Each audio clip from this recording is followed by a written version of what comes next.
오늘 함께 나눌 우리 말씀은 광야를 지날 때 이게 시험이라는 제목으로 말씀을 나누고자 합니다. 우리 마태복음 4장 1절부터 11절까지의 말씀을 우리 같이 한 목소리로 봉독하시겠습니다. 그때에 예수께서 성령에게 이끌려 마귀에게 시험을 받으러 광야로 가사 40일을 밤낮으로 금식하신 후에 줄이신지라. 시험하는 자가 예수께 나와서 이르되 내가 만일 하나님의 아들이거든 명하여 이 돌들로 떡덩이가 되게 하라. 예수께서 대답하여 이르시되 기록되었으되 사람이 떡으로만 살 것이 아니요 하나님의 입으로부터 나오는 모든 말씀으로 살 것이라 하였느니라 하시니, 이에 마귀가 예수를 거룩한 성으로 데려다가 성전 꼭대기에 세우고 이르되 내가 만일 하나님의 아들이거든 뛰어내리라. 기록되었으되 그가 너를 위하여 그의 사자들을 명하시리니 그들이 손으로 너를 받들어 발이 돌에 부딪히지 않게 하리로다 하였느니라. 예수께서 이르시되 또 기록되었으되 주 너의 하나님을 시험하지 말라 하였느니라 하시니, 마귀가 또 그를 데리고 지극히 높은 산으로 가서 천하 만국과 그 영광을 보여 이르되 만일 내게 엎드려 경배하면 이 모든 것을 내게 주리라. 이에 예수께서 말씀하시되 사탄아 물러가라. 기록되었으되 주 너의 하나님께 경배하고 다만 그를 섬기라 하였느니라. 이에 마귀는 예수를 떠나고 천사들이 나와서 수종드니라. 아멘. 그리고 계속해서 광야에 대해서 말씀을 나누고 있습니다. 그동안에 여러 가지 광야에 대해서, 또 광야에 대한 소개, 우리가 그 길을 어떻게 지나가는지, 그리고 그곳으로 우리를 부르신 이가 누구신지 여러 가지 것들에서 나눴는데, 오늘은 약간 스페시픽한 구체적인 부분에 들어가서 시험에 대해서 이야기를 좀 나눠보고자 합니다. 제 아들이 좋아하는 책 중에 살아남기 시리즈라는 책이 있습니다. 혹시 손주들이 한국에 있으시거나 애를 키우신 지 얼마 안 되신 분들은 아실지도 모르겠는데, 한국에서 나온 만화책이에요. 만화책인데 시리즈가 엄청 많습니다. 예를 들어서 사막에서 살아남기, 비행기 추락에서 살아남기, 동굴에서 살아남기, 이런 식의 그 여러 가지 상황들이나 조난이나 혹독한 상황들을 두고 그 가운데에서 어떻게 살아남는지에 대한 만화책인데, 제 아들이 한글을 잘 모르면서도 그거 보면서 되게 키득키득거리면서 읽었던 생각이 납니다. 오늘 오면서도 아들한테 어느 게 제일 재밌었냐고 물어봤더니 아들은 비행기 추락에서 살아남기가 제일 재밌었다고 얘기하더라고요. 가면 이제 여러 가지 상황들 속에서 이제 과학적인 어떤 여러 가지 갖고 와서 이런 상황에 이렇게 살아남고 이런 원리로 인해서 이렇게 해야 된다라는 것들이 재밌게 있는 책이기는 합니다. 근데 제가 그 책이 왜 생각이 났나 하면, 광야에서 살아남기라는 책이 있으면 재밌을까? 우리한테 도움이 될까라는 생각이 좀 들었던 것이죠. 광야는 아니더라도 사막에서 살아남기 이런 책은 혹시 있을지 모르겠습니다. 혹독한 상황에 조난을 당했을 때 어떻게 해야지 살아남을 수 있는지에 대한 책들은 사실 여러 권이 있기는 하고요. 그렇다면 그런 식으로 우리가 광야에서 지낼 때도 살아남기라는 제목으로 어떤 얘기를 할 수 있을까라고 생각을 해봤더니 아닐 것 같더라고요. 왜냐하면 그 모든 살아남는다는 이야기가 대부분 기술에 대한 이야기입니다. 어떤 지식과 기술이 있어서 그것을 활용해서 탈수를 피하고 체온 저하도 피하고 이러이러한 상황들, 자기 몸을 이렇게 보호하고, 때로는 정글 같은 데서 먹을 것이 없을 땐 이런 걸로 먹을 수 있고 이런 것들이잖아요. 그러니까 기술이고 지식인 거죠. 그런데 그런 것들이 우리가 하나님께서 부르시는 광야를 지나갈 때는 본질적으로 도움이 되겠는가? 그렇지 않다라는 생각이 든 겁니다. 물론 우리의 알고 있음이, 또 내가 훈련이 되어서 좀 이렇게 몸에 습득이 되어 있는 습관들이, 어떤 기술들이 어느 정도 도움은 되긴 하겠지만 그것이 우리를 그곳에서 안전을 보장하는 것이 되지는 못할 겁니다. 이 하나님께서 이끄시는 광야에 있어서 가장 본질적인 것은 결국에 그 모든 것을 인도하시고 보호하시고 주관하시는 분이 하나님이시고, 물론 그 가운데 우리도 어떠한 일이 있긴 하겠지만 본질적으로 우리 어떠함이 그 광야에서 우리를 이끌지 못한다라는 것, 이것이 우리가 가지고 있어야 될 중요한 전제가 아닐까라고 생각을 합니다. 그래서 사실 이 광야에서 우리가 지낼 때 가장 필요한 것이 있다면 하나님 말씀과 하나님 사랑에 대한 전적인 신뢰와 믿음입니다. 멈추고 오히려 뭔가 한다기보다는 그곳에서는 멈추어 서고 때로는 침묵하면서 하나님께서 우리에게 어떠한 말씀을 주시는지 그 사랑으로 우리를 어떻게 붙드시는지에 대해 집중하고 그것에 대해서 동의하는, 이게 되게 사실 중요한 부분입니다. 우리가 하나님의 말씀 또 하나님의 진리에 대해서 우리가 의지를 가지고 그것에 동의하는 것들이 필요해요. 때로는 그렇게 느껴지지 않고 그렇게 고백하는 것이 힘든 상황이 있다 하더라도 하나님의 말씀하시는 내가 너를 사랑한다. 오늘 불렀던 찬양들이 다 그렇습니다. 내가 너와 함께한다. 두려워하지 말아라. 무서워하지 말아라. 환난 중에 너를 지키겠다. 내가 너를 동행한다라는 이런 말씀들을 우리가 동의하는 거죠. 그렇습니다, 주님. 그것이 진리입니다. 이런 상황들이 나를 붙드는 것이 아니라 이 하나님의 말씀이 나를 붙들고 계십니다에 동의하는 것이 광야에서는 가장 중요합니다. 더 나가서 살아남기라는 말 자체도 광야에서는 조금 어불성설인 것 같습니다.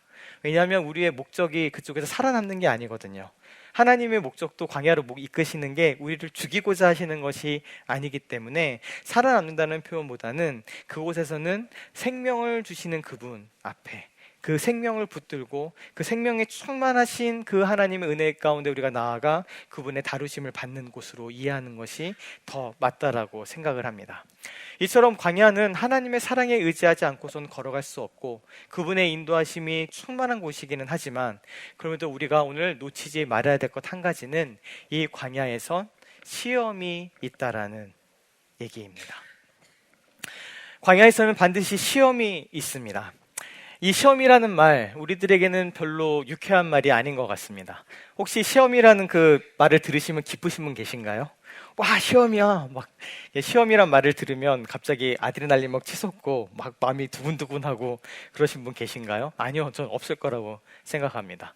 학생 때에도 그렇고 지금도 그렇고 시험이라는 말이 우리에게 줄 때에는 많은 부정적인 감정들과 생각들을 일으킵니다. 이제 좀 약간 뻘소리처럼 얘기 하나 하면, 근데 저는 학교 다닐 때 시험이 너무 좋았습니다.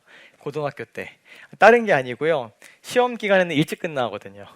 늘 9시 반, 11시까지 자율학습하고 이게 매달려 있다가 중간고사, 기말고사 기간이 되면 일찍 끝나요. 시험 하루 2개 보고 집에 가고 3개 보고 집에 가잖아요. 저는 시험이 상관없고 그건 모르겠고 그게 너무 좋았어요. 그냥 시험 끝나고 가서 쉬는 거. 근데 그것이 시험을 좋아한 건 아니죠. 시험 때문에 일찍 가는 거를 좋아했던 것 뿐이지 저도 그 시험을 좋아하지는 않았던 것 같습니다. 이처럼 시험은 우리에게 너무 부정적인 말로 다가옵니다. 그래서 심지어 우리 성경 야고보서의 말씀을 보게 되면 이렇게 얘기하죠. 같이 읽겠습니다. 1장 2절 3절입니다. 내 형제들아, 너희가 여러 가지 시험을 당하거든 온전히 기쁘게 여기라. 이는 너희 믿음의 시련이 인내를 만들어내는 줄 너희가 알미라. 우리 말씀에서 시험을 당할 때 온전히 기쁘게 여기라라고 이야기를 합니다. 이 이야기는 사실 뒤집어 놓으면 무슨 얘기인가요? 시험이 기쁘지 않다는 얘기예요. 그냥 시험이 당연하고 기쁘고 즐거운 거면 이런 얘기할 필요가 없죠. 무슨 말씀에 뭐 너희가 좋은 일을 당하거든 기뻐해라, 뭐 부자가 되면 기뻐해라, 뭐 먹을 것이 풍족하면 기뻐해라, 이렇게 얘기하지 않거든요. 그건 당연히 기쁜 거니까 그거 상관없이 기쁜 일인데, 시험은 우리에게 기쁘지 않기 때문에 거꾸로 말씀은 시험을 당할 때에 너희는 기쁘게 여겨라 라고 권면할 정도입니다. 그리고 그리고 알다시피 이 시험은 무엇인가요? 3절에 이 시험이란 말을 바꿔서 얘기하죠. 무엇이라 얘기합니까? 시련이라고 이야기합니다. 시험이라는 것이 결국 우리에게 시련의 모습으로 다가오는 경우가 너무 많이 있기 때문에 그렇습니다. 시험이 그저 우리가 그냥 시험 보듯이, 운전면허 시험 보시듯이, 또 이번에 많은 분들이 또 시민권 시험도 보셨을 건데 그렇게 시험 보듯이 그렇게 보는 것이 아니라 하나님께서 우리에게 주시는 시험이 많은 경우에 시련의 모습으로 우리에게 오기 때문이죠. 다만 우리가 소망하는 것은 이 야고보서의 뒤에 있는 말씀대로 그 시련은 우리에게 무엇을 줍니까? 인내를 만들어냅니다. 인내를 만들어내고 그 인내는 연단은 소망을 우리에게 이루기 때문에 이러한 시험이 왔을 때 우리 보고 기뻐할 수 있다라고 이야기를 하는 것이죠. 아무튼 우리가 확실히 봐야 될 것은, 우리가 광야의 길을 나가게 되면 이 시험이라는 것은 필수 불가결한 것이고, 사실 이 광야 전체의 시간을 하나님의 시각으로 보게 되면 우리를 향하신 시험의 시간이기 때문에 그렇습니다. 그렇다면 우리가 시험이란 말에 대해서 조금 생각을 해봐야 할 텐데, 사실 이 성경에서 시험이라고 쓰였을 때 그 의미가 늘 동일하지는 않습니다. 이따 다시 한번 나누겠지만 우리가 시험을 테스팅, 템테이션으로 나누는 것이 일반적이긴 한데, 이것을 우리가 뭉뚱그려서 다 시험이라고 이야기를 하고 있죠. 근데 시험을 생각해 보시면 저는 세 가지 정도로 나눌 수 있을 것 같습니다. 첫 번째는 주체입니다. 시험의 주체가 누구인가? 그러니까 시험하려고 하는 그 주체가 누구인가, 이것이 있고요. 두 번째로는 그 시험하고자 하는 대상이 누구인가. 그리고 세 번째로는 그 시험의 목적이 무엇인가라는 것입니다. 이 세 가지를 놓고 범주를 짜보면 이것이 의외로 시험이라는 이야기가 하나로 모아지지 않는 것을 우리가 발견할 수 있죠. 먼저는 시험의 주체에 대해서 한번 생각해 보죠. 시험의 주체는 누가 있습니까? 누가 시험합니까? 하나님께서 시험하십니다. 그런데 그거 아세요? 말씀에 하나님은 누구도 시험하지 않으신다고 되어 있는 거 알고 계신가요? 그런데 이제 그 이야기 나중에 하고요. 하나님께서 분명히 시험하십니다. 성경에 끊임없이 하나님께서 이스라엘 백성을 때로는 필요한 경우에 시험하셨다라고 되어 있죠. 또 누가 시험할까요? 예, 맞습니다. 사탄이, 마귀가 시험합니다. 그리고 한 주체를 더 더한다면 우리가 시험합니다. 우리가 우리 자신을 시험하기도 하고요. 더 나아가서 성경에서는 우리가 누구를? 하나님을 때로는 시험한다라고 되어 있습니다. 그 생각해 본 적 없는데 사실 우리가 하나님을 테스팅합니다. 그래서 성경에서도 분명히 얘기하죠. 하나님을 시험하지 말아라 얘기하는 것이 사람이 하나님을 시험하기 때문에 그렇습니다. 주체는 그렇게 나눠질 수 있을 거고요. 그럼 대상은 우리가 당연히 대상이 되는 경우가 많겠죠. 하나님이 우리를 시험하시고 마귀가 우리를 시험하고 심지어 우리도 우리 자신을 시험합니다. 또 대상이 하나님이 될 수도 있죠. 심지어 마귀는 하나님을 시험 못해요. 근데 사람이 이상하게 하나님을 시험하죠. 이렇게 할 수 있을 겁니다. 하지만 더 중요한 것은 시험의 목적인 것이죠. 시험의 목적. 시험의 목적이 연단과 훈련을 위한 것인가, 즉 선한 의도로 우리들을 다루어 가시는 방법으로 우리를 사랑하시기 때문에 주시는 시험인가, 아니면 우리를 넘어뜨리고 때로는 무너뜨리고 주저앉고 걸려 넘어지게 하기 위한 시험인가, 그 목적은 확연하게 다릅니다. 이 꼭 성경에 대해서 이야기를 하지 않더라도 우리가 세상에서 만나는 시험도 사실 그런 것들이 있어요. 어떤 시험은 정말 이 사람의 자격을 갖추었는지를 판단하기 위해서 정말 이런 것을 하기에 합당한 사람이 맞는지에 대해서 시험하는 경우도 있지만 선하게 테스팅하는 거죠. 진짜 이것을 견디는지 안 견디는지, 왜 견뎌야지 우리가 건축물에 쓸 수 있으니까 이 안전기준에 맞는지 안 맞는지 테스팅해보자라는 것도 있긴 하겠지만, 때로는 고약한 시험은요, 떨어뜨리기는 게 그냥 목적인 시험들이 있습니다. 옛날에 대표적으로 한국의 공무원 시험이 그랬어요. 되게 짧은 문항을 가지고 사람들을 합격 불합격을 나눠야 되니까 이 사람이 알고 있는가를 물어보는 게 목적이 아니고요, 사람들 틀리게 만들어서 너 떨어지는 게 당연해라는 그 명분을 만들기 위해서 만들어진 시험들이 있습니다. 사람들이 만든 시험에도. 그런데 사탄이 주는 시험이 바로 이런 시험인 것이죠. 떨어뜨리기 위해, 무너뜨리기 위해, 이 사람을 연단하고 이 사람을 훈련하기 위한 것이 아니라 어떻게든 간에 주저앉히기 위한 그런 시험들이 사탄에게서 주어지는 그런 시험일 겁니다. 그래서 우리가 이거를 같은 시험이란 말을 쓰지만 이 부분을 구별하기 위해서 보통 영어로 테스팅, 그러니까 하나님께서 주시는 테스팅인 거죠. 하나님께서 무언가를 우리에게 주시기 위해서 우리를 드러나게 하시는 테스팅이 있고, 또 하나는 템테이션이란 말을 씁니다. 같은 시험이지만 이것은 우리를 넘어지게 만드는 것이죠. 그래서 우리가 주기도문에서 시험에 들게 하지 마옵시고라는 그 기도가 바로 그것입니다. 우리가 이런 유혹 가운데 걸려 넘어지지 않도록 주님 우리를 보호해 주십시오라는 기도가 거기에서 비롯되어 있는 것이죠. 그래서 우리가 이 부분을 조금 나눌 때 야고보서 1장 2절에서 3절에서 모티브를 찾을 수 있습니다. 우리가 시험이란 말이 이 테스팅하고 템테이션을 같이 쓰기 때문에 혼돈이 오는 것처럼, 안타깝진 않겠지만 헬라어에서도 이 시험이란 말이 페이라스모스라는 말을 쓰는데 이것이 동일하게 쓰이고 있어요. 그러니까 우리처럼 이 유혹에서도 시험, 하나님이 주시는 것에도 시험, 같이 쓰이고 있어서 성경을 보실 때에도 시험이란 말이 들어왔을 때 그걸 구별하실 수 있어야 됩니다. 하나님께로부터 오는 테스팅과 사단에게서 오는 템테이션을 구별하실 필요가 있어요. 그래서 야고보서 1장 2절 3절을 같이 읽겠습니다. 같이 읽고 얘기할게요. 시작. 시험을 참는 자는 복이 있나니 이는 시련을 견디어낸 자가 주께서 자기를 사랑하는 자들에게 약속하신 생명의 면류관을 얻을 것이기 때문이라. 사람이 시험을 받을 때에 내가 하나님께 시험을 받는다 하지 말지니 하나님은 악에게 시험을 받지도 아니하시고 친히 아무도 시험하지 아니하시느니라. 아멘. 자, 12절에 보면 시험을 참는 자는 복이 있다고 이야기를 합니다. 그러니까 시험이 주어져 있는데 참자는 복이 있어요. 왜요? 이 시련을, 아까 또 시험과 시련을 같이 쓰고 있죠. 이 시련을 견디면 하나님께서 약속하신 생명의 면류관을 주시기 때문이라고 이야기를 합니다. 그러니까 우리가 시험을 하나님께로부터 오고 하나님께서 이 시험을 사용하셔서 우리에게 복을 주시거나 하나님의 상급을 주시는 통로로 쓰심을 말씀하고 계세요. 그런데 13절에는 너무 대비되는 이야기를 하고 있죠.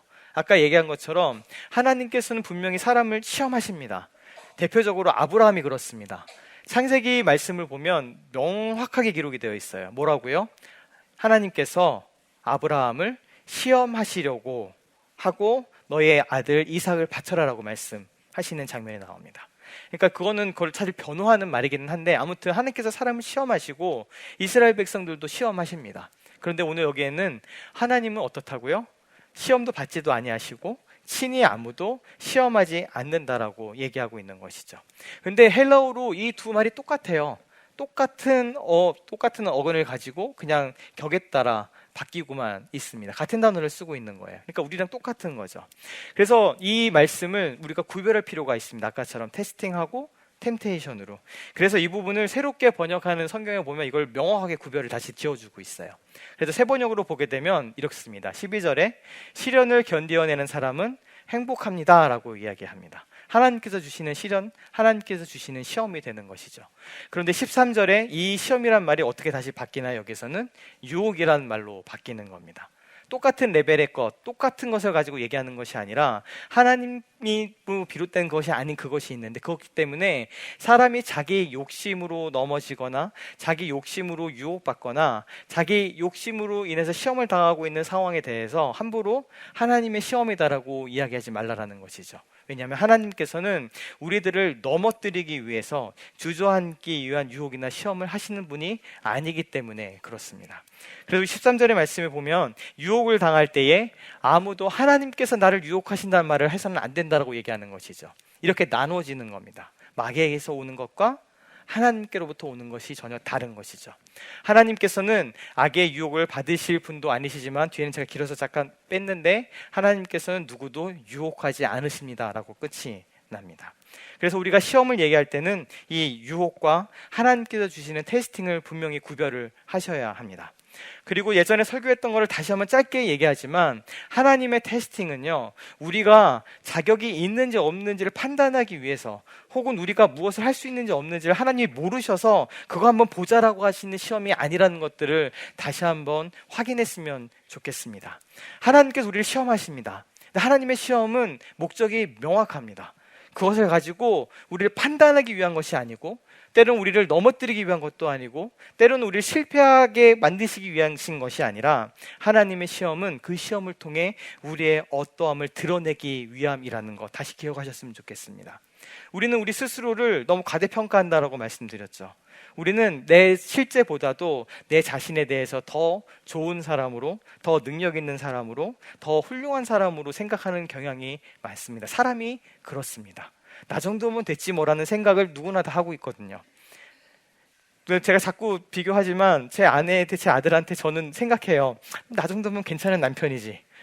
나 정도면 좋은 아버지 아니야? 라고 저 스스로가 착각할 때가 많아요. 그런데 사건을 겪을 때마다, 중요한 일이 터질 때마다 그렇지 않구나라는 것들을 발견하게 됩니다. 내가 얼마나 부족한 사람인지, 내가 얼마나 사랑이 모자란 사람인지를 늘 발견하게 돼요. 나는 그렇게 생각했지만 그것이 내가 아니라는 것이죠. 하나님의 시험은 그것을 드러내는 거예요. 나는 이만큼 훌륭한 사람이고 나는 이만큼 믿음이 있고, 머리로는요 우리가 신앙생활 훌륭하게 합니다. 나는 어떠한 시련이 와도 주님의 말씀을 붙들고 유혹에 흔들리지 않고 걸어갈 거야. 너무 힘들고 지칠 때 나는 하나님만 의지할 거야. 내가 하나님만 믿지, 그런 사람이지라고 내 스스로를 착각해요. 아니요. 사건이 우리한테 딱 떨어지는 순간에, 이 광야의 길 들어가는 순간에 여지없이 드러납니다. 여지없이 드러납니다. 그래서 하나님께서도 이 40년 동안 너희를, 이스라엘 백성을 광야를 걷게 하신 것은 내가 주님의 말씀을 준행하는지 아닌지, 진실로 하나님을 신뢰하는지 그렇지 않은지를 보기 위해서라고 말씀하시는 거죠. 그게 하나님이 몰라서가 아니에요. 하나님이 잘 모르겠으니 한 보자라는 게 아니고 그것을 통해서 여실하게 드러나는 겁니다. 이스라엘 백성들의 그 부족함이, 그 불신앙이, 애굽 땅을 기억하면서 했던 그 불평이, 내가 우리들이 여기 와서 굶어 죽는구나, 우리를 이끈 여호와 하나님은 어디 있냐라는 그 불평들이 드러나요. 그 상황 속에서. 하나님의 시험은 그렇습니다. 우리의 어떠함을 드러내세요. 때로는 우리가 내가 생각한 것보다 더 큰 믿음을 가지고 있을 때가 있습니다. 그 믿음이 그 시험을 당할 때 드러나게 되는 것이죠. 하나님의 시험은 그런 목적을 가지고 있습니다. 그렇지만 우리가 이러한 하나님의 그 시험, 이러한 하나님의 이끄심이 이 광야 전체를 덮고 있는 것이죠. 그래서 우리가 신명기 8장 2절에서 3절 말씀을 다시 한번 보고 싶습니다. 제가 읽겠습니다. 내 하나님 여호와께서 이 40년 동안에 내게 광야길을 걷게 하신 것을 기억하라.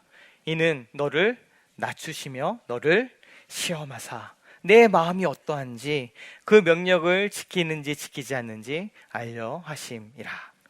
너를 낮추시며 너를 줄이게 하시며 또 너도 알지 못하며 내 조상들도 알지 못했던 만나를 내게 먹이신 것은 사람이 떡으로만 사는 것이 아니요 여호와 입에서 나오는 모든 말씀으로 사는 줄을 내가 알게 하려 하심이니라. 아멘. 하나님이 광야길을 걷게 하시는 그 목적은 명확합니다. 그 가운데 우리를 낮추시고 우리를 줄이게 하시고 때로는 혹독한 환경에 밀어넣으신 이유도 분명합니다. 그 가운데 우리가 진실로 하나님을 믿는지 그렇지 않은지, 진실로 그 명령을 따르고 준행하고 그렇지 않은지에 대해서 하나님이 알게 하시는 것, 우리 가운데 드러나게 하시는 것, 그리고 우리를 보게 하시는 것, 그리고 그것을 통해서 부족함이 우리가 드러난다면 그 부족함을 통해서 하나님께서 일을 하시고, 또 우리 가운데 우리를 넘어서는 믿음의 고백과 믿음의 선택과 결단이 드러나게 되었을 때 그것을 주님께서 통로로 삼으셔서 그것을 우리에게 큰 복을 허락하십니다.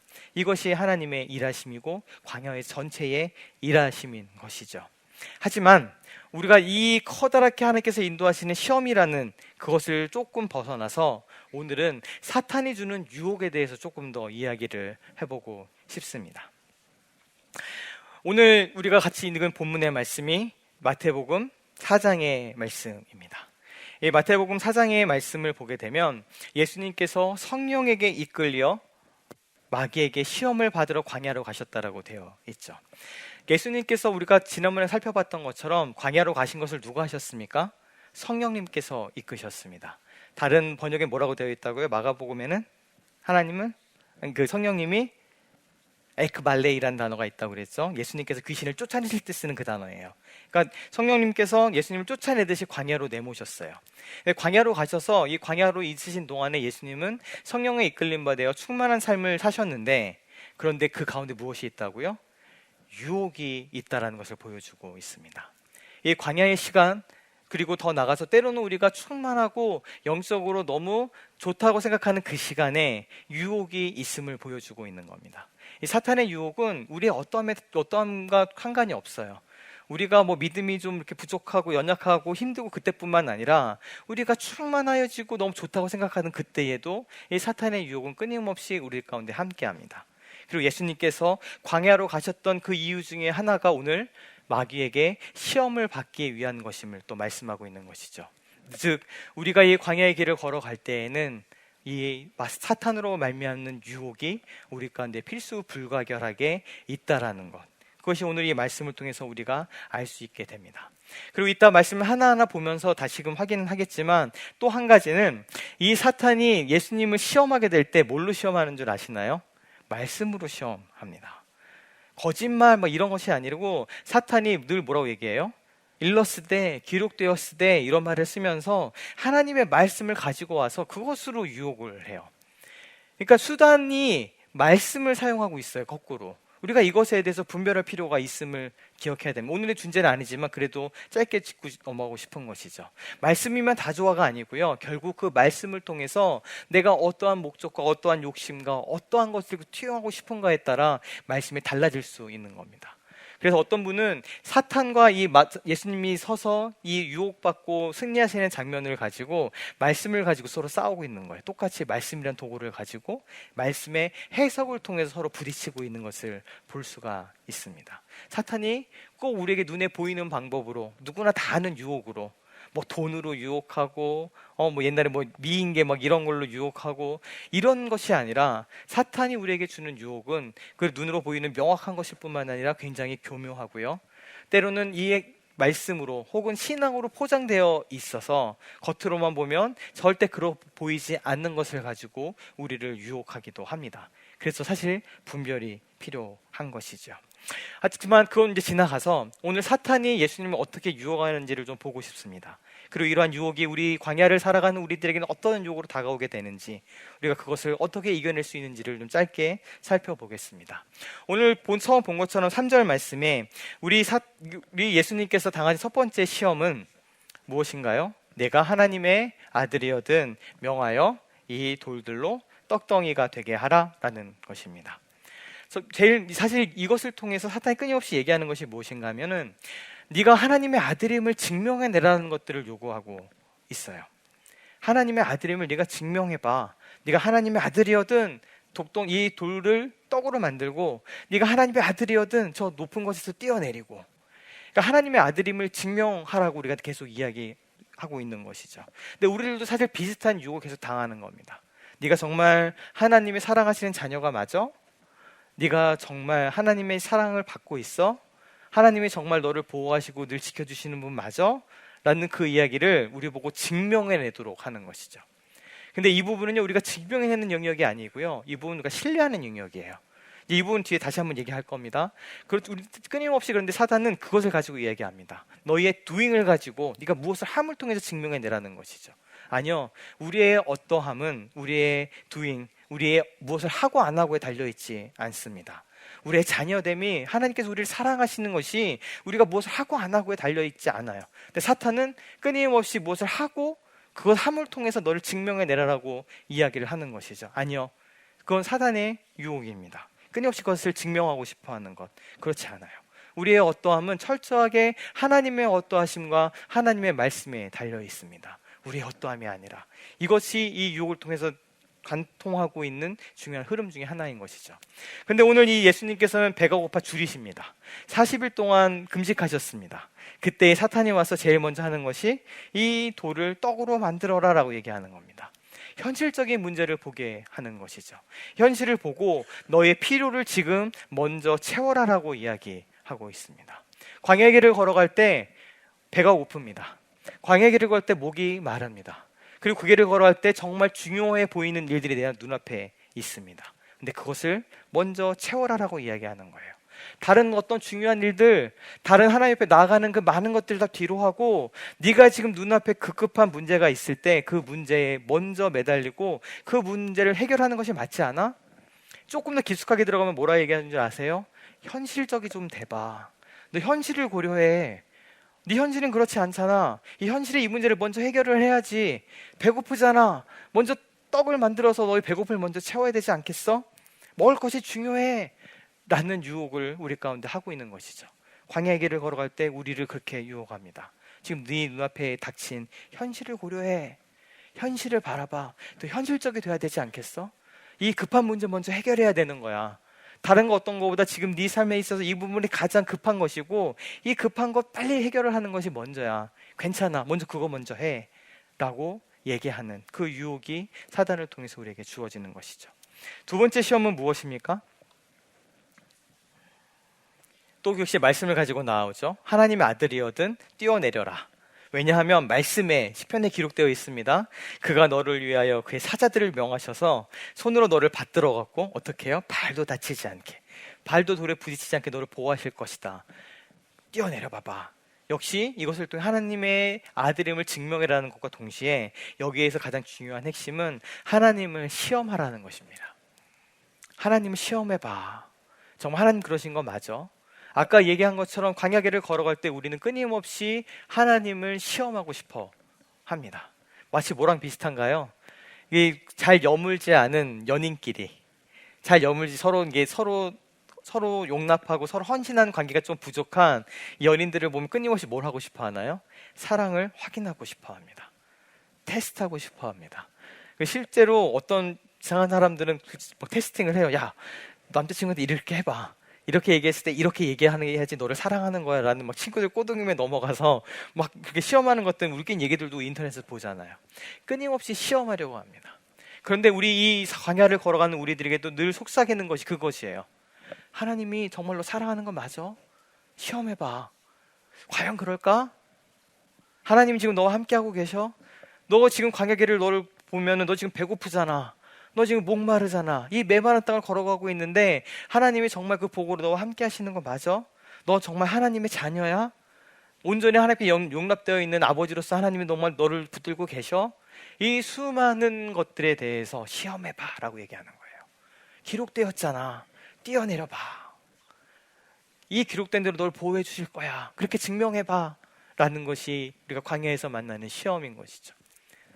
그런데 우리가 아까 야고보에서 했던 말씀처럼 우리가 하나님을 시험 받으시는 분도 아니고요. 우리가 하나님을 시험하는 것은 참 말도 안 되는 이야기가 되겠죠. 그런데 우리에게서 계속 다가오는 유혹은 하나님에 대해서 시험해 봐봐.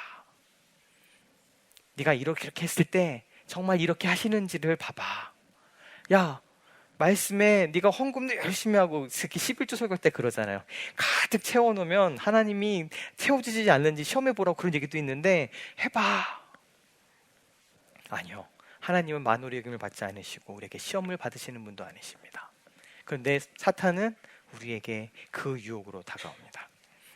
세 번째 유혹은 뭔가요? 지극히 높은 산으로 데려가서 사탄이 얘기합니다. 이 모든 것이 이제 다른 성경에 보면 이 모든 것이 내게 하였다라고 얘기합니다. 공중의 권세 잡은 자 사탄에게 실제로 세상의 많은 권세와 또 혹은 영광과 돈과 힘들, 부함들이 그 안에 머물러 있는 건 사실입니다. 사탄이 그것들을 보여주면서 내게 엎드려 경배하면 이 모든 것을 내게 주겠다라고 이야기합니다. 이것은요, 우리 가운데 세상이 얘기하는 말과 가치관 가운데 귀를 기울이고 그 말이 맞으니 그것을 따라라라고 얘기하는 겁니다. 세상이 얘기하는 그 얘기에 네가 옳다고 얘기하고 그것에 동의하고 그것에 복종해. 조금 더 나아가면 무엇이 되나 하면은요, 결국에는 쉬운 길로 가라라고 얘기하는 겁니다. 쉬운 길로. 이 모든 건 내게 속했어. 네가 나한테 지금 절만 한번 하면 네가 앞으로 겪어야 될 십자가와 그 고난과 많은 고통의 길을 다 없이 하고 재빨리 이 모든 영광을 네가 받을 수 있어라고 예수님께 말하는 것처럼 이 사탄이 우리 가운데 광야를 걷는 우리에게 유혹합니다. 야, 뭐하러 그렇게 힘든 길을 가니? 뭐하러 그렇게 어려운 길 가운데 허덕이고 있어? 하나님 그렇게 얘기하시지만 별로 그렇지 않아. 그냥 세상에 얘기하고 있는 그 가치관, 욕심, 세상적인 방법, 세상에 얘기하고자 하는 그것에 귀를 기울이고 그것대로 가. 왜 이렇게 어렵게 가? 쉬운 길이 있는데. 뭐하러 40년 동안 광야를 헤매고 있어? 그냥 다 무시하고 그냥 직진해서 가게 되면 하나님 인도 무시하고 근데 직진으로 가게 되면 며칠이면 가는 그 길을 뭐하러 40년씩이나 빙글빙글 돌면서 그 길을 걸어가? 아니, 이 쉬운 길이 있어. 이 쉬운 길을 선택하고 이 쉬운 길을 나한테 절 한번 하면 돼. 그냥 눈 딱 감고 이 세상이 얘기하는 가치관과 세상이 얘기하는 목소리와 세상이 이렇게 하면 된다라고 얘기하는 그것 가운데 잠깐 눈 한번 감고 가면 돼. 그러면 네가 지금 겪고 있는 이 어려움 한순간에 없어질 수 있어. 세상의 권세, 질서 이것에 굴복하고 세상을 추구해 라고 우리 가운데 끊임없이 유혹하는 것이죠. 이 세 가지 유혹은 예수님께서 메시아 사역을 감당하기 전에 주어진 또 그걸 메시아적으로 해석할 것이 많이 있습니다. 왜냐하면 그 이스라엘이 겪었던 광야에서의 시험과 예수님께서 겪으셨던 광야의 시험이 대비되고 이 이스라엘 백성과 다르게 예수님께서는 이 광야에서의 시험을 승리하세요. 그리고 이 광야에서의 시험을 승리하실 때에 쓰시는 말씀들이 신명기에 있는 말씀들 다 사용하십니다. 광야에서 하나님이 이스라엘 백성에 주었던 그 말씀을 가지고 이 광야의 시험을 승리하시거든요. 근데 이러한 시험은 유혹은 우리들에게 지금 동일하게 있습니다. 너의 현실적이 되어서 지금 그 급박한 문제를 먼저 해결해야 돼. 하나님을 끊임없이 시험해봐. 정말 그런가? 안 그런 것 같은데? 그리고 뭐로 이렇게 어려운 길을 가니? 이 쉬운 길을 두고 이 세상의 가치관 잠깐 굴복하고 잠깐 눈 감고 잠깐 끄덕하면 이 쉬운 길이 있는데 왜 그리로 가려고 해? 라는 이 사탄의 유혹이 우리 가운데 계속 머물러져 있습니다. 그렇다면 우리가 이 유혹을 이길 수 있는 힘은 어디에 있을까요? 그것은 바로 사실 말씀입니다. 예수님께서 이 유혹을 물리치시고 승리하셨을 때에 예수님께서 어떤 특별한 능력을 사용하신 게 아니에요. 예수님은 하나님의 아들이고 메시아니까 됐죠. 아니요. 예수님께서 어떤 막 슈퍼 파워, 능력 막 이런 걸 사용해서 이 유혹을 이겨내신 게 아니라 예수님께서 이 유혹을 이겨내신 건 단순하고 간단합니다. 무엇입니까? 하나님의 말씀입니다. 하나님의 말씀을 가지고 와서 이 유혹을 계속 승리하십니다. 너 안에 있는 문제를 먼저 해결해봐. 너 지금 이 급박한 문제를 이 현실적으로 먼저 고려하고 해결해. 현실적이 되라는 그 사탄의 유혹 가운데 예수님께서 말씀하시죠. 사람이 떡으로만 살 것이 아니라 하나님의 입에서 나오는 말씀으로 산다. 이것이 유혹을 이기는 우리들의 힘입니다. 우리가 이 세상을 얘기하는 떡이 필요하죠. 돈도 필요하죠. 이것도 우리에게 필요하지만 광야의 길을 걷는 우리에게는 그것만이 아니라 하나님의 입으로 나오는 말씀으로 산다라는 것, 그것이 유혹을 이겨내는 힘입니다. 두 번째로 너희 하나님을 끊임없이 시험해봐라고 얘기하는 그것 가운데 예수님께서 말씀하시죠. 하나님을 시험하지 말라 하셨느니라고 얘기하고 있어요. 하나님의 이 모든 말씀들은 우리가 시험하는 것이 아니라 하나님의 말씀은 신뢰하는 겁니다. 하나님의 지금은 그것들이 멀리 있는 것처럼 보이지만 오늘 우리가 찬양으로 고백했던 그 많은 진리의 말씀들, 성경을 통해서 우리에게 말씀해 주시는 하나님의 깊은 사랑과 우리의 돌보심과 인자하심과 성실하심과 신실하심에 대한 그 수많은 말씀들을, 이 광야길을 걷지만 나와 지금도 동행하고 계시고 나를 붙들고 계시고 결국 이 일을 통해 내 안에 선을 행하실 것이라는 그 놀라운 은혜를 시험해서 아는 것이 아니라 그것을 우리가 신뢰하는 것이죠. 시험하지 않고 그것을 신뢰함으로 나아가는 것, 그것이 이 유혹을 이기는 힘입니다. 마지막으로 내 앞에 절을 해라. 이 세상이 얘기하는 가치관 가운데 나아가서 더 쉽게 가자라고 얘기하는 그 유혹에는 한 가지밖에 없습니다. 우리 주 하나님 여호와 하나님만을 경배하고 예배하는 것입니다. 광야를 걸어갈 수 있는 그 가운데 유혹을 이기는 힘은 예배함에 있습니다. 이 예배함을 통해서 늘 제가 반복하고 강조하는 것처럼 하나님하고 우리의 관계가 바로 자리 잡기 때문에 그렇습니다. 사람에게는 여러 관성들이 있습니다. 가만히 두면 끊임없이 그 사람이 게으르다거나 여러 가지 것들, 그러니까 노력하지 않고 생각하지 않으면 계속 그 관성 따라 가게 되는 여러 가지 습관들이 있거든요. 그 중에 중요한 것이 하나가 무엇인가 하면 끊임없이 내가 내 스스로의 주인이 되는 겁니다. 생각하지 않고 그냥 살아가면 끊임없이 나의 삶의 주인은 내가 돼요. 내가 결정하고 내가 판단하고 내 욕심에 내가 좋은 거에 내가 기뻐하는 것, 내가 옳다고 생각하는 결정들을 하면서 내가 주인 되어 살아갑니다. 그런데 하나님을 예배하는 그 자리에서는 이것이 역전이 되고, 하나님을 예배한다는 그 순간에는 우리가 다시금 이 보좌를 우리가 비우고 이 내 삶의 주인이 하나님이심을 고백하는 것, 이것이 예배함의 가장 기본입니다. 하나님을 경배하고 하나님을 예배하는 것만이 우리가 이 유혹을 이겨낼 수 있는 힘인 것이죠. 세상이 얘기하는 가치관, 세상에 나에게 약속해주는 안락함들이 나를 지배하는 것이 아니라 하나님의 약속이, 하나님의 주권이, 하나님의 다스리심이 나를 붙들고 있습니다. 이것을 고백하는 것, 이것이 예배함이고 우리가 이 예배함을 통해서 이 유혹을 이겨낼 수 있습니다. 너의 가장 급한 문제를 현실적으로 해결해봐. 하나님을 시험해봐. 정말 그렇지 않은 것 같아. 하나님 시험해봐야 하지 않겠어? 나한테 굴복하고 내 말을 따르면 더 쉽게 갈 수 있어라고 얘기하는 사탄의 유혹 가운데 우리는 내가 세상이 얘기하는 떡이 아니라 하나님의 말씀으로 인해 사는 존재라는 것을, 나는 하나님을 시험하는 자가 아니라 하나님의 말씀을 신뢰하는 자로 간다라는 것을, 그리고 끊임없이 내가 하나님을 예배함을 통해서 그 유혹을 이겨낼 수 있는 것이죠.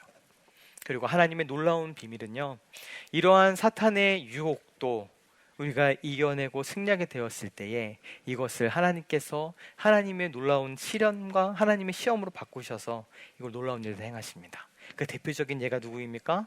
욥입니다. 욥이 처음에 당했던 그 많은 고난들은 우리가 잘 알고 있죠. 누구를 통해서 주어졌습니까? 물론 그 뒤에는 하나님의 허락하심이 있긴 했지만 직접적인 원인은 사탄의 유혹입니다. 사탄이 얘기하죠. 뭐 돈도 많고 잘 나가니까 지금 하나님 신뢰하는 거죠. 저 돈 다 없어져 봐요. 몸 아파 봐요. 하나님 신뢰 안 할걸요? 그러니까 하나님이 그걸 한번 해봐. 사탄의 유혹과 시험이 시작이 됩니다. 근데 우리가 그 끝이 어떻게 되는지 알고 있죠. 10절에 있는 그 고백. 그러나 내가 가는 길을 그가 아시나니 그가 나를 단련하신 후에는 내가 순금같이 되어 나올 것이다. 지금 이 욥이 걸어가는 순간은 앞에 뒤에 좌우 하나님이 보이지 않습니다. 그런 상황 가운데 있습니다. 그리고 지금 당하고 있는 시험은 철저하게 사탄을 통해서 주어져 있는 많은 유혹입니다. 근데 그 유혹이 이 승리하게 되었을 때 결국 이것이 무엇으로 바뀌게 되나요? 하나님의 다루심과 하나님의 역사와 하나님께서 주시는 시련과 시험이 되는 겁니다. 이것이 하나님의 전능하심입니다. 사탄의 유혹은 악한 것이지만 결국 그 악함을 선함으로 바꾸셔서 다시 그 교회를 사용하셔서 우리를 정금같이 나가게 하시는 것이 하나님의 은혜인 것이죠. 마지막으로 한 말씀만 더 드리고 마무리하겠습니다. 고린도후서 15장 5절 6절에는 이렇게 얘기합니다. 너희는 믿음 안에 있는가? 너희 자신을 시험하고 너희 자신을 확증해라 라고 이야기합니다. 내가 나를 시험하는 장면입니다. 그런데 이 시험을 통해서 드러내고자 하는 것이 무엇인가요? 예수 그리스도께서 너희 안에 계신 줄을 알지 못하느냐라고 물어보죠. 그리고 여기에서는 그렇지 않으면 너희는 버림받은 자다라고 얘기하는데 말이 좀 약간 어색하고요. 약간 잘못 쓰여져 있는 그런 내용입니다. 이 부분을 세 번역으로 보게 되면 아주 묘실하게 드러나는데 5절 말씀 같이 읽겠습니다. 여러분은 자기가 믿음 안에 있는지를 스스로 시험해 보고 스스로 검증해 보십시오. 여러분은 예수 그리스도께서 여러분 안에 계시다는 것을 알지 못합니까? 모른다면 여러분은 실격자입니다. 네, 거기까지 읽겠습니다. 우리가 시험을 당합니다. 또 우리가 스스로를 시험합니다. 근데 이 시험에 우리가 때로는 실격할 수 있다고 지금 얘기하고 있는 겁니다. 아까 버림받았다고 그러니까 되게 어감이 이상한데 이 시험에 대해서 실격이라는 얘기를 하고 있는 거예요. 다른 성경에 보면 뭐라고 표현되어 있냐면 낙제라는 표현을 씁니다. 그렇다면 여러분은 낙제한 것입니다. 이 시험을 하고자 하는 이유가 하나 있어요. 이 시험을 통해서 보고자 하는 것이 하나 있어요. 이것이 합격이 있고 불합격이 있다면 합격하는 것 한 가지가 있어요. 그것이 무엇입니까? 예수 그리스도께서 우리 안에 계신다라는 것을 아는 것입니다. 이 시험을 통해서 우리가 만약에 합격과 불합격이 결정이 된다면, 이 시험을 통해서 우리가 패스와 페일이 결정이 된다면, 이 시험을 통해서 합격과 낙제가 결정이 된다면 그 기준은 단 한 가지예요. 그것을 통해서 결국 예수 그리스도가 우리 안에 계신가 그렇지 않은가, 내가 그것을 알게 되는가, 그렇다면 우리는 그 시험에 합격한 자들이 되는 겁니다. 그렇지만 어떤 시련이 있고 어떤 시험이 있다 하더라도 그 시험을 통해서 내가 예수께서 내 안에 계신다라는 것을 우리가 알지 못하게 된다면, 그것을 깨닫지 못한다면 우리는 실격자라고 얘기하는 거죠. 그렇다면 여러분은 그리스도께서 여러분 안에 계신다는 것을 모른다면 여러분은 실격자입니다라고 고린도후서 사도 바울이 이야기하고 있죠. 하지만 우리의 소망은 6절입니다. 그러나 나는 우리가 실격자가 아니라는 것을 여러분이 알게 되기를 바랍니다. 아멘. 왜 그렇습니까? 우리 안에 이 많은 시험과 유혹이 있겠지만, 또 우리 안에 그것에 당연히 우리의 결심과 결단도 필요하겠지만, 결국 이 시험을 이끄시고 허락하시고 주시는 분이 우리 하나님이시기 때문에 그렇습니다. 하나님이 이 시험을 우리에게 주신 것은 여러 가지, 우리 아까 신명기에 봤던 이유, 여러 가지 목적이 있지만 오늘 저는 이 목적을 얘기하고 싶습니다. 우리의 합격과 불합격을 가르는 것이 하나 있다면 결국 시험과 시련을 통해, 그 유혹을 통해 예수가 우리 안에 계신다는 것을 알게 되는가. 그렇지 않다면, 모른다면 우리는 실격자라고 얘기하는 것이죠. 하지만 우리는 실격자가 아닙니다. 왜요? 결국 하나님께서 그 일을 이루실 것이기 때문에 그렇습니다. 이 시험을 통해 결국 하나님께서 우리 가운데 예수 그리스도가 우리 안에 함께하고 계심을, 내 안에 계신다라는 것을 알게 하실 줄 믿습니다. 우리 광야의 길을 걸어가며 때로는 이 유혹을 당하지만 이 유혹을 예수님처럼 그 말씀으로 이겨내고 결국 그 예수가 우리 안에 계심을 매일마다 확증하고 알게 되는 우리 마음이 가난한 사람들 교회 한 분 한 분 되시기를 주님의 이름으로 축원합니다. 아멘. 우리 같이 또 광야를 지날 때 찬양하시겠습니다. 오늘은 특별히 2절을 찬양하고 싶습니다. 그 시련을 통해 너를 단련하사 정금같이 될 것이니 기뻐하라 라고 얘기하는 이 가사로 오늘 같이 찬양하고 예배 마치겠습니다. 믿음으로 고백합니다. 광야를 지날 때 광야를 지날 때 시험을 당할 때 어려운 순간에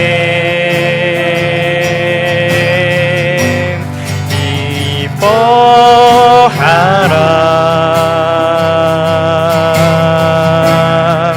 그 시련을 통해 너를 단련하사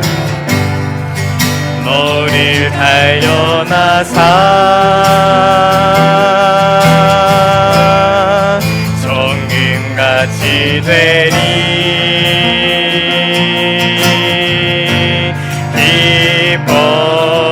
기뻐하라.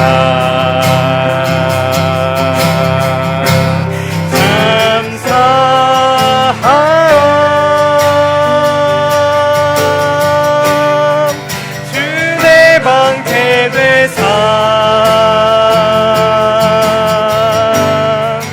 그 선하심으로 늘 함께 하시며